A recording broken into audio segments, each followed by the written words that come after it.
Ben, why don't you start? I started playing drums when I was about 14, 15 years old. And I started when I was about 12 years old. My father gave me an acoustic guitar for Christmas.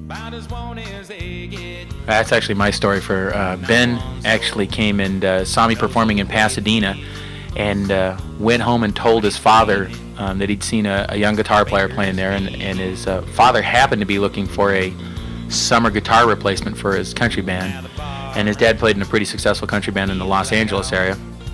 Anyway, I don't know how his dad got my phone number, but his dad called me up and asked me if I could play country music for the summer, and I did not play country music, and I literally lied to him saying, yes, I can play country music. It paid $50 a night. I wanted to work, and I was clueless. They're naming the songs off on the way up to the gig. I had no idea who these people were, but that's where I started playing it, and that's where I met Ben. Literally the night I came over to go to the very first gig, Ben brought his drum set out and put it in the driveway and started playing a Creedence Clearwater song for me to show me that he was a drummer.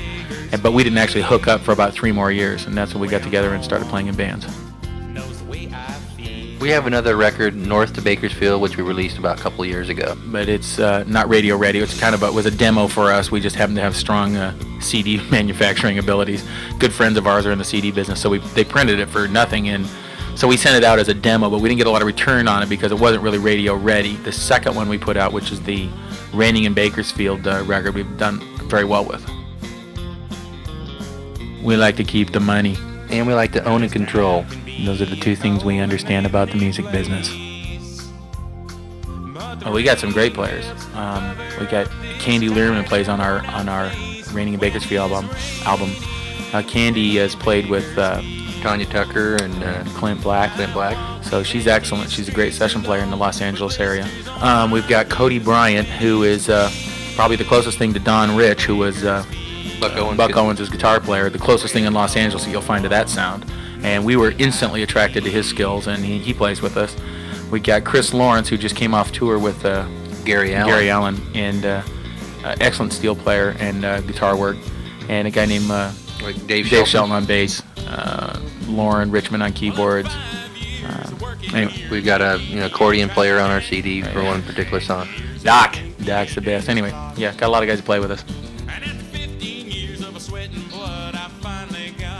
Lance writes all the material and arranges and produces the record, and I play drums and backing vocals. And you run the record label. And I run the record label. That's true. I can't forget that. In day-to-day operations, Ben does more work, but when it comes time to make a record, I'm usually spending 16 hours a day in the recording studio. You'll hear me whining at my back hurts because I'm so tired. But yeah, I make them and produce them, write the songs and produce the records, and Ben makes sure they get in the stores and get on the radio stations. It's joint. Yeah, we both do that. It's like in the writing process, if I'm writing them, Ben decides, or we'll say, that song's not going anywhere, or if it's sounding good, he's got a good musical ear, he'll say, that one's going somewhere, finish that off, and then we both sit down very laboriously and decide what actually gets on the record. I write all the songs. I've never found Paul McCartney sending me any portion of his royalty check, so we keep the money for ourselves. We write the songs and own everything. Plus, we've got so much material, it doesn't make any sense for us to play anybody else's material. Well, I grew up listening to the Bakersfield style, not even knowing what it was myself, and actually it was pioneered by Buck Owens and Merle Haggard in the early 50s, late 50s. And, I just had these records lying around the house. That's what my parents were playing. I didn't know there was a difference between the Bakersfield sound. It's a real honky-tonk, twangy sound. And I didn't learn it until I was about 18. It's a unique style. It's very twangy and honky-tonkish, but it's what we were used to.